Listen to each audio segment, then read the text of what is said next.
Hello, welcome to our Take 5 Learning on the Fly Micro-Learning Ed Talk. We hope this Ed Talk will encourage you to take 5 minutes 5 or more times a day to incorporate some movement into your workday. Did you know that on average, Americans sit almost 10 hours each day, and that 70% of our sedentary behavior occurs within the workplace? Big surprise, huh? After 90 minutes of sitting still, your metabolism slows down dramatically. Conversely, while standing, you burn approximately 50 or more calories an hour than while sitting. People who sit more than 8 hours a day double their risk of contracting heart disease compared to those who sit less than 4 hours daily. My name is Debbie Rake, and I work with your employee development team to provide you with some compelling research to combat some of these negative aspects of working in a sedentary environment. The World Health Organization, who, you say? They produced that evidence showing that sitting still for more than 4 hours a day can lead to enzymes that are responsible for burning that harmful blood fats can actually shut down or slow down. We'll have a reduction of burning calories or our metabolic rate. We have disrupted blood sugar levels, an increase in insulin and blood pressure, and our leg muscles can atrophy or kind of shrink down from lack of use. So experts say that sitting is the new smoking. You don't need me preaching to you about the risks of a sedentary lifestyle. We hear it all the time. Irrespective of your level of physical activity, the results lead to an increased risk of the following: heart disease, diabetes, obesity, cancer, backaches, dementia, depression, muscle degeneration, and more. Hopefully this information moves you, pun intended. If not, maybe I've piqued your interest.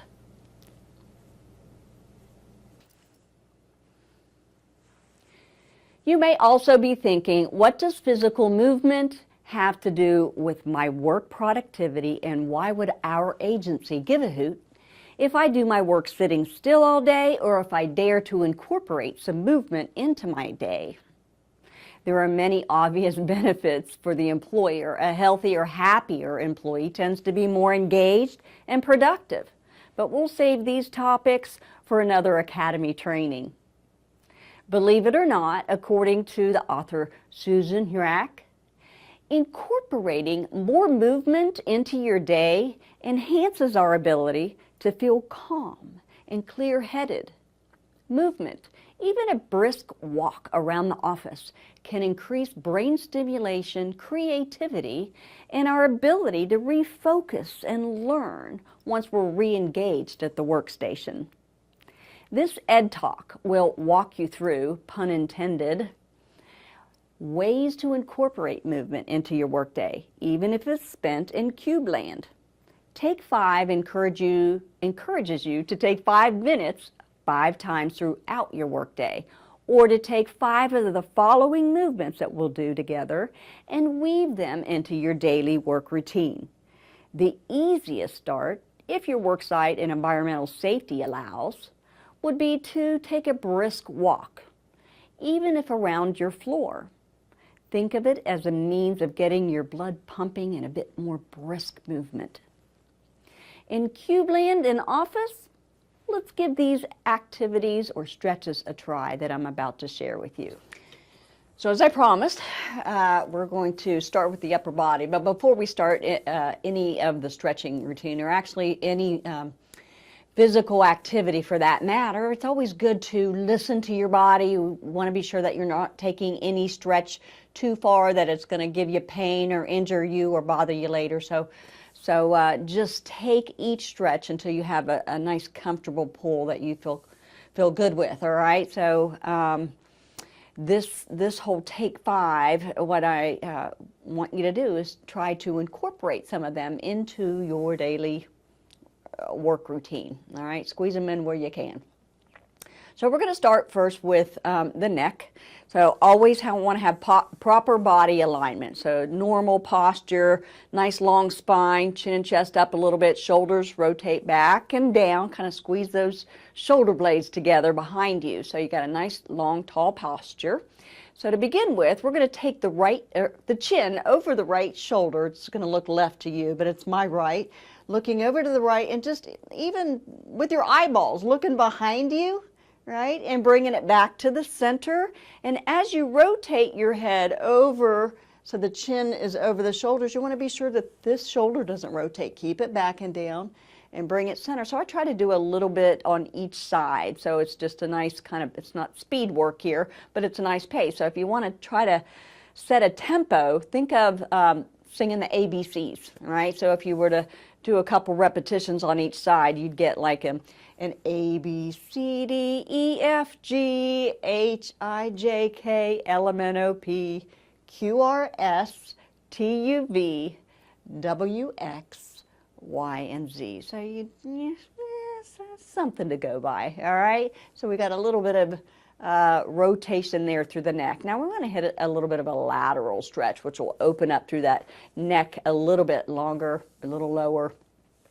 So again, nice posture. We want to keep both hip bones on the seat. All right, so let's begin first with dropping your chin towards your chest, and we're going to rotate our head so that the ear rolls over to the right shoulder. So we begin first with the chin down and rotate that ear over towards that right shoulder, keeping this shoulder down.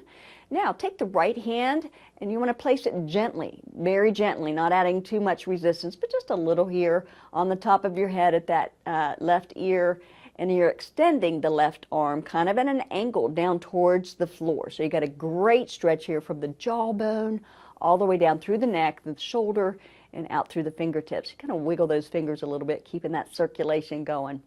Good, and hold that stretch for 3 to 5 seconds. Good, and the hands come down as the chin rolls back to the chest and bring it right back up to center. You might rotate those shoulders back and down. Good. Let's hit the other side so the chin goes down to the chest, rotating that ear over to the left shoulder, right? So now this right shoulder stays back and down, and the left arm's up and over onto that right ear. Little resistance here. Taking the right hand down towards the floor. Good, nice opening here through the neckline, fingers dancing down towards the floor, good long line, stretching that out. And release so the ear comes back down, rolls the chin to the chest, and bringing it center and up. So we'll rotate those shoulders a couple times, bring them forward a time or two. But I mostly like to emphasize a backward shoulder roll rotation because we spend so much time of our day here on computers or behind steering wheels. So, I like to end with a backward shoulder rotation. So again, keeping that torso nicely aligned, good posture here, right? So we're going to bring a little bit in with we'll hit the torso, but let's start first with finishing up the shoulders. So we're going to begin with the right arm, extending it right out in front of you, parallel to the floor, palms facing the floor, right? Shoulders are back and down, chin's up a little bit at an angle, not up, but just at an angle. Good posture here. Now, we're going to stretch out through these rhomboids and the rear deltoids, which are around the shoulders. So taking this right arm right across your chest, careful not to rotate through the waist, just the arm, trying to move it here. You can use that left hand right at the elbow to add a little extra stretch in there if you're comfortable with that. Then to take a little bit further, you're bending at that elbow, and you can reach around. Yeah, give yourself a pat on the back for doing this. So it's a nice stretch here all the way from the center of the back there around to the front, so the elbow's bent here in front. And bring it right around, right back to where you started and down. Going to hit the other side. So you're extending out through the left arm, palms towards the floor, right? Bring the arm across your chest using the right hand. Add a little extra resistance here. Shoulders remain back and down, bending at the elbow. Take that hand behind you. Good, right behind your shoulder blades there.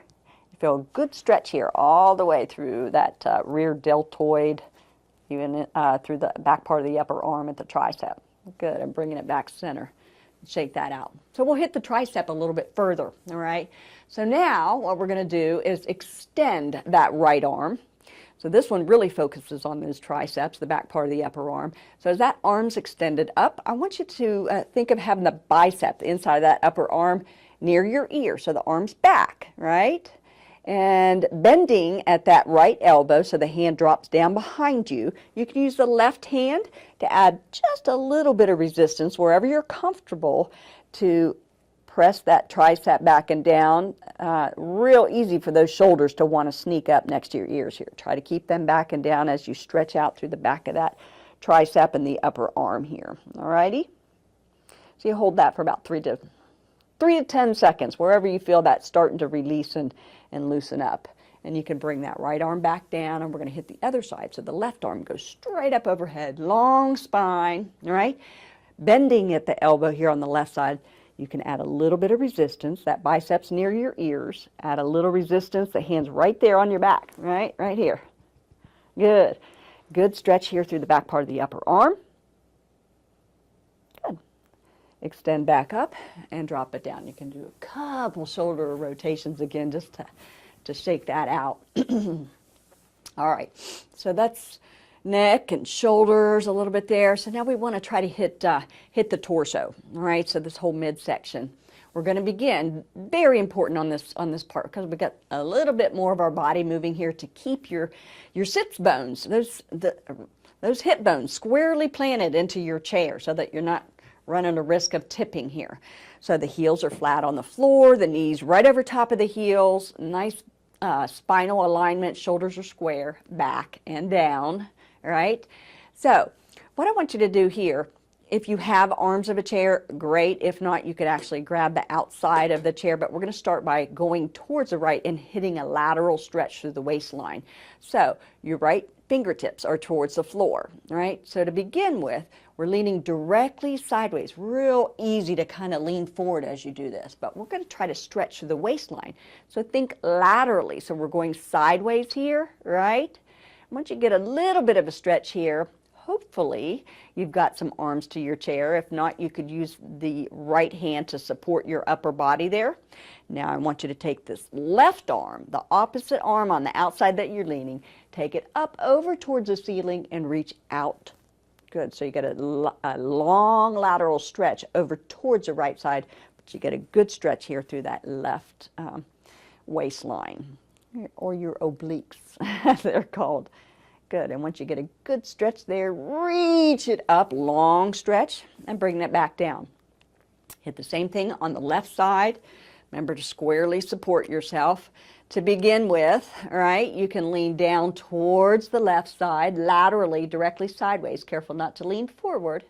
Good. Now you bring that left hand up for a little torso support so that you're not tilting, and the right arm comes up and over towards the ceiling. Take it a little bit further. Shoulders stay out of the ears, and hold that lateral stretch sideways. So you're holding that stretch nice long. Remember that hip. Careful not to let it pop up on you. You may tip out of your chair. So you lean sideways here. And I'm bringing that back to center. So that's a good lateral stretch here. All right. Now, we're going to hit, gosh, if this was a yoga class, you could call it an angry cat or cow stretch. But we're going to now, instead of going sideways with our torso, we're going to go in and out. All right, so to begin with, we'll hit like what's called like an angry cat stretch, but your arms are out front, kind of rotate so the backs of your hands are coming together, and drop your arms down in between you, towards the thighs, and the palms of your hands are actually facing the insides of your knees, so you're kind of like this. All right. If you were standing, you could do the same thing by just rounding here. But I'm going to keep this seated because I want to try to emulate what we're doing in a workplace, right at our chair at the desk. So from here, with the extended arm down below and pressing a little bit on that inner thigh, think about rounding your back and pulling the inside of your belly button in towards your spinal column. As you do that and round through the back and the shoulders, I want you to think of bringing your chin down to your chest so you get a good stretch here through the back. So here's what it looks from the side, right? Nice rounded back. You should feel a great stretch here. You could actually add a little extra resistance by pressing the palms of your hands on the inside of that knee. Good, and bringing it back up to proper spinal alignment. Now we want to reverse that. So you're taking the palms of your hands and placing them at the low back, right at the lower back. And think of touching your pinky fingers together and your thumbs, so your hands are like this at the low back, your thumbs out towards your hips. So now we're going to just reverse that stretch by bringing the elbows back, tilting a little bit at the pelvis at the hips, so your rear end sticking back. You want to kind of stick your rib cage out and your chin up at an angle, so that opens nicely through the pectoralis, right through the chest and through that whole abdominal region. So you're opening that up, and then we're going to reverse that right back down again into an angry cat stretch, rounding through the spine, and bring it back again around to the back and open that up. We'll do one more time. So we hit about 3 rotations on each rounded back and opened chest area, right? So hopefully that felt pretty good to kind of loosen up the spine and get some of that synovial fluid circulating. So that's pretty good for your torso. Now I would like to do a little bit for the hamstrings, because we do so much sitting at our desk or driving that those hips and the hamstrings can really tighten up. So the first one we're going to start with on the hip is, again, squarely seated in your chair. I want you to take the right leg and just cross it over the left. So we've all probably sat this way a time or two. Now, my left hand is squarely on my right knee. Take your right hand, and if you've got an armrest, hopefully you do. If not, you could grab the desk if you needed to. But sitting tall, from the base of the spine, start with a rotation towards the right. You don't necessarily want or have to add any resistance by pressing with this hand, but you can. So you kind of rotate around to the right, leading with the chin last, and then looking over that right shoulder, and then use your eyeballs. Even try to look behind yourself and bring that center and back around with the right leg still crossed. Just counter that a little bit and bring it over to the other side. Good. So you can still feel that. It's through, it's called the quadratus lumborum. So that's that lower part of the low back that goes from the center of the spine all the way out to the outsides of your hips. Let's counter that by crossing the left leg over the right, sitting nice and tall. The shoulders are back and down. So this time you have the right hand on top of that left knee, the left hand's on the armrest, sitting tall. From the base of the spine you rotate, then the rib cage, then the chin or chest starts to rotate. And the last thing's the chin and then the eyeballs, trying to look behind yourself. So you get a nice rotation. Both hips stay squarely on that chair. And you want to bring it back around to the center, keeping those legs crossed. Just reverse that a little bit. So you're taking it over to the other side. So you get a nice little spinal rotation on both sides. Again, with the spine, be careful. Listen to your body. Don't want to push yourself too far, particularly too far too fast. All right? So that's a little bit through working us closer down to the hips, a little through the waist, down through the hips. This one's definitely for the hip. It's a great hip opener. This one always screams at me. But what you start with is cross your right ankle onto your left knee, and you're going to sit nice and tall. Again, balance so that you're not tipping in your chair. Hip bone squarely on that chair. Your left hand is on your right ankle, your right hand is on your right knee. So you're sitting nice and tall, and you could probably feel, if you just press just a tinge on that knee, you could already feel that hip. I mean, if you're like me, it's pretty tight, but you can feel that stretch a little bit. So you think tall, thinking a long flat back, and as you want to lean forward, take your belly button low first, then the rib cage, then the chest, and the last thing that kind of leans outward is that chin, right? So you got a long flat back and you're leaning, and I'm telling you, you hold it here, that screams at me. So it's a good stretch through those hips, and just hold that there. With the lower body, those muscles are a little larger, so I hold a stretch a little bit longer. So on the neck and the shoulders, 5 to 10, maybe 15-second stretch hold. But lower body, I try to hold that a little bit longer, 15 to 30 seconds. It takes longer to open that up and get that circulation flowing.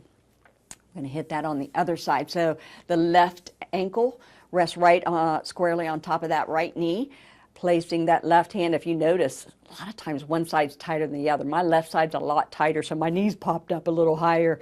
So that's not rare. A lot of us are that way. So add just a little resistance if you're comfortable there to get that stretch through the hip.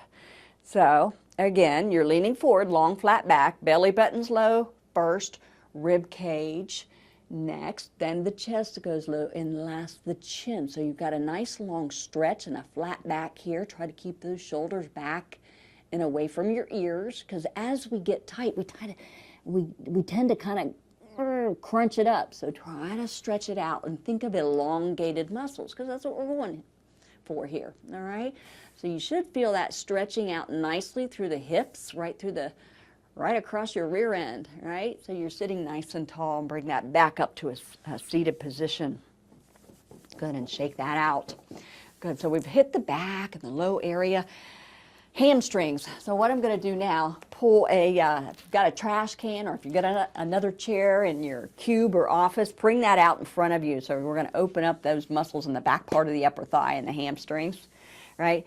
So we'll use the trash can to rest our the lower limb on it, and be sure you have your sits bones in your rear end squarely planted in that seat so that you don't tip forward. So scooch back if you need to into your chair, and you use the arms of your chair to support your torso as you need to. So flexing at the foot and your legs extended out in front of you. Everybody's a little bit different here. Some people are going to be able to lay down on top of their legs. Other people's like, oh my gosh, this right here is already screaming to you. Listen to your body, do what you can, and just try to press it a little bit and hold it until you feel like, ah. So with each stretch, as you inhale and exhale, you can lean a little deeper into the stretch. So that's what we're going for here, all right? This hamstring stretch, again, same as everything you'll hear me say, belly button first, rib cage, chest, and then chin. So you're leaning forward over that extended leg, and that should open up, and your hamstrings will start screaming to you a little bit to the backs of the upper thighs, but you're leaning forward. Keep those shoulders back and down. You've got a nice long flat back, and just hold that. Excuse me, again, as I mentioned, those lower body muscles are a little larger, so it takes a little longer to open up that stretch. So hold that, and then when you're comfortable with it, using your hands for some back support, bring it on back up and drop the right leg down. Shake that out a little bit, and you can do the same thing on the left side, extending that left leg. I don't care where you are, it's no competition here. This is your time. So just take the stretch as far as you can till you feel like it's starting to open up and loosen those muscles a little bit. So if you just get it to here, that's absolutely fine. But if you can't, try to keep a long extended leg. If you're bending the knee, then that takes that stretch away from the hamstring. So try to keep the leg extended, belly button low first, then the rib cage, and then the chest, and finally the chin low. So you're holding that stretch forward. Again, give it anywhere from 15 to 30 seconds. On this extended stretch, if you have a good support, this will open. If you take your toes, I didn't do it on the right side, but one thing that you could do, kind of distracts you from thinking about your hamstring screaming, but you could rotate that foot medially inward or laterally outward, and that gives you just a little bit of stretch there again through the lower leg. I don't know if you can do that, but if you're able to do that, you'll feel that difference on the inner calves or those tibials, those muscles down there in the lower legs. So that's a nice hamstring stretch.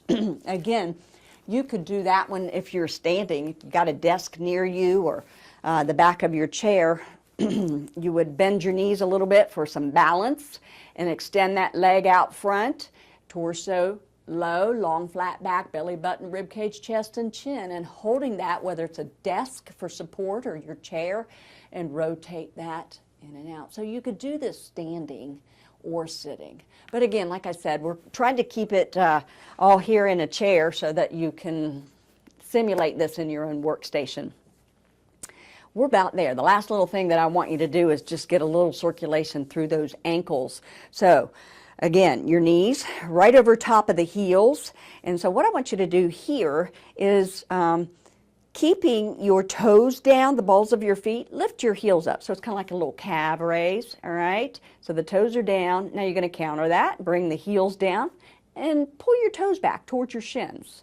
I don't know if you can see, I'm hoping you're able to see that. So the heels up, just kind of rock and roll that with your ankles. So you're lifting and getting a little bit of calf raise and flexion through the shins. So you get that nice stretch and some circulation there in that lower leg, and just tap your feet. Finally, if you have a tendency, a lot of times people have a tendency to twist the same daggone ankle. You ever have that happen? You get a sprained ankle and then it seems like every time you turn around, that same ankle starts to get twisted again. So this is a great one that a lot of times your physical therapist will recommend, particularly if you have weak ankles. If you extend your leg out in front of you, and imagine your big toe as if it was a writing utensil. And so you take that big toe and you go all the way through the alphabet as if you're writing out the alphabet with your ankle. And that way you get a nice range of motion hitting every single letter of the alphabet. Boy, we're all about the alphabet today, aren't we?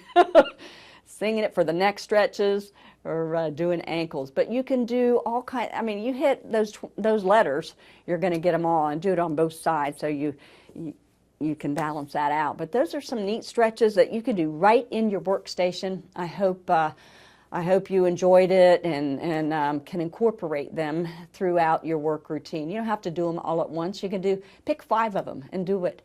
Do five times a day. Thus the Take 5 video Ed Talk. So thanks so much for joining us. No matter where you are in the office, in your cube, or in a training room, simple rituals that involve the body, like stretching your neck, back, fingers, hands, arms, and legs in deliberate ways, can help to ground tasks that require executive brain function. Much of our work involves this type of functioning: working, memory, planning, prioritizing. Using these functions extensively without a brain break can dull our neuroresponse and can nudge our performance to substandard levels. Incorporating simple rituals of movement can promote resilience and mitigate conflict as you diminish your irritability, and can even help in promoting a sense of community among your team. The benefits are countless, so go ahead and take 5 to stretch it out. Thanks for joining us. I sure hope you enjoyed this Ed Talk. Feel free to repeat or watch as many times as you do to stretch it out in your day-to-day. Check out some other learning on the fly options through our micro-learning channel.